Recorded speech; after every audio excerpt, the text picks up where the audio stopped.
There's seemingly a lot of reasons why a marriage or a long-term relationship will fail.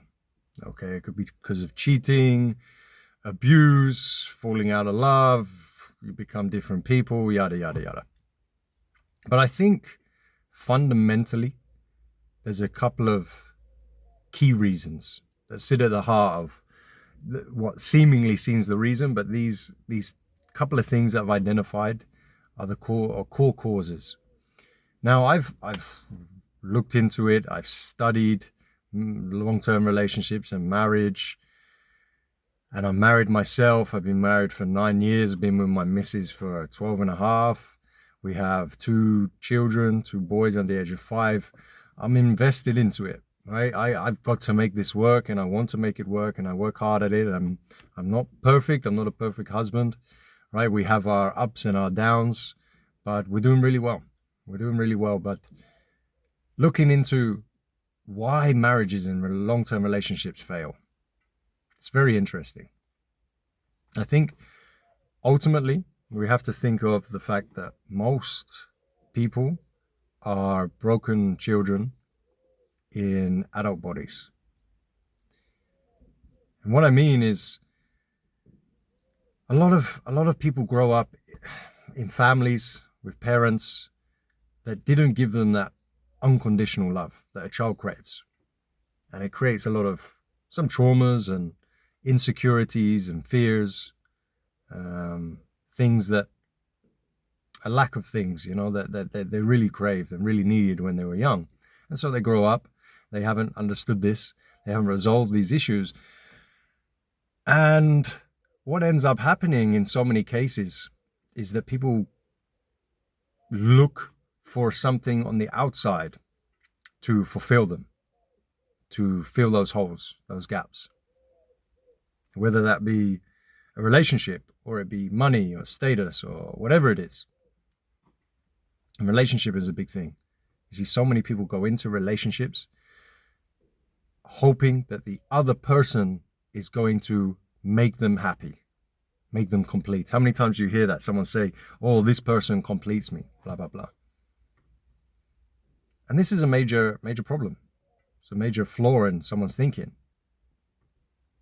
Because your sense of happiness shouldn't be derived from somebody else. It has to come from you. You have to resolve those issues. Everything that you need should be within you. And often when you get into a relationship and it's new and it's fresh and you're falling in love, you've got all these endorphins and hormones running through you, you can be blinded by a person's faults and so on. You can just see them. In fact, sometimes they're faults that you see, you find it as part of their charm and so forth.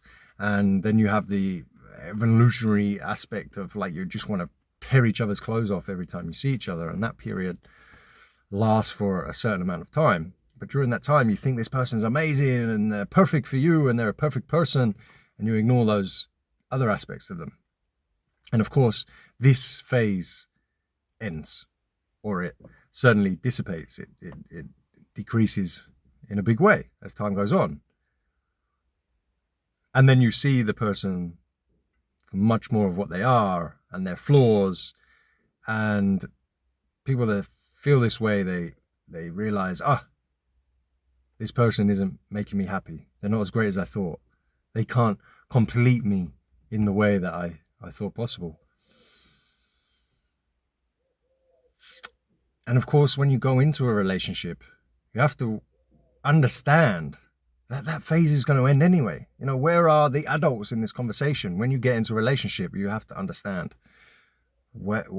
that phase will end. But of course, the other problem that we have is that society tells us that romantic love is the ideal.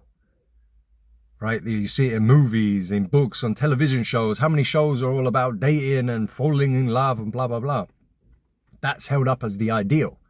And if you're not in that state, in that perpetual state in your relationship where you just head over heels in love and you're having loads of sex and yada, yada, and you feel like this person is your soulmate, then it's not true love, then this person isn't for you. And that is absolute garbage. You have to be realistic about something. We are not, people fundamentally don't understand what a long-term relationship is and what it means and what happens. That romantic side will fade. It will become less. It's what you're left with at the end of it. Do you like this person? Do you respect this person? Do you enjoy each other's company when everything else is really quite boring?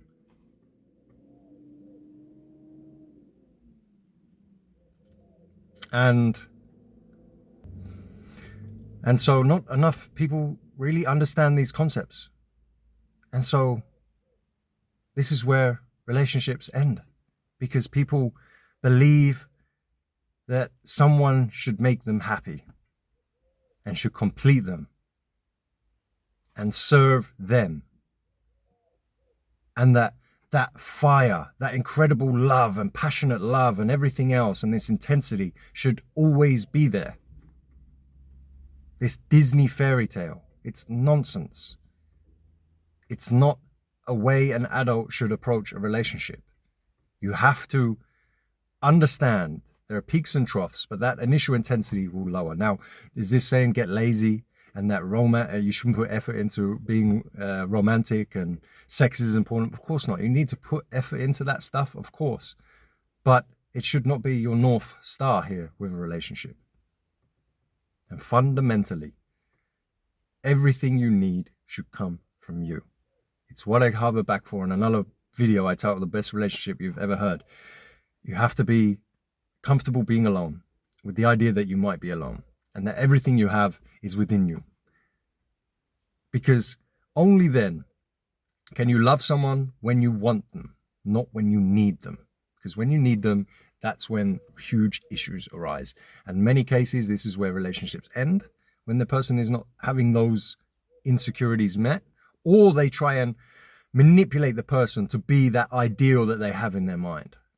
That ideal person that will serve them and complete them. So they try and abuse them, manipulate them, shame them, physically abuse them sometimes and so forth. And if the other person is also in this state of insecurity and whatnot, they'll go along with that. And then you end up with relationships that are miserable, which is also many relationships that do stay together.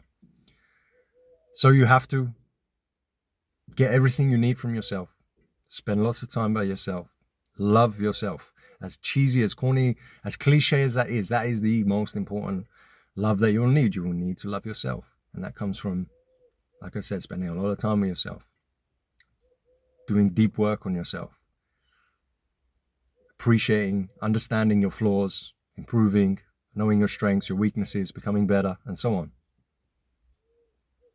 And then, of course, you need somebody else with this mindset and who also shares these values for it to work. It can't just be you. So, they are my 2 findings on why long-term relationships tend to fail. What do you think?